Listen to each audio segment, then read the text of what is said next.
Krema pastelera. Kaixo, gaur krema pastelera nola egiten den erakutsiko dizuet. Errezeta hau Adriana de Juaristiren 1957ko liburutek atera nuen, eta egia esan beti ondo ateratzen da.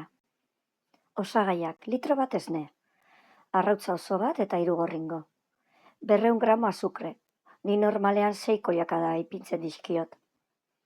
100 gramo irin, nik 4 koiakada ipintzen dizkiot. Kanela edo limoi azala edo vainilla. Ni normalean dendan saltzen duten vainilla jartzen diot, egunerokoan hori erabiltzen dut. Zerbait berezia egin behar badet, orduan gehiago saiatzen naiz. Nola egin? Lehenengo lapiko batean esnea berotzen jartzen dut, litro bat esne. Beste lapiko batean, sutan jarri gabe, arrautza jartzen ditut. Arrautzak oso bat eta 3 gorringo. Ondo arrotu egiten ditut.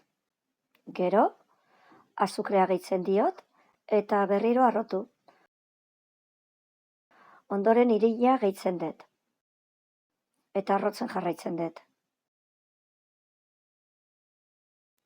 Eta azkenian, zaporea.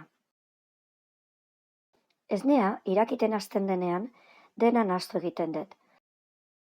Eta zu basuan jartzen dut. Hemen da momentu kritikoena.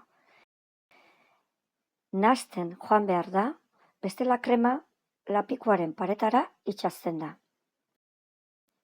Kreman burbuilak lertzen hasten direnean, orduan eginda dago. Natillak nahi badituzu, errezeta berdina da, baina esne gehiago erabili behar dugu. Espero gustatu izana.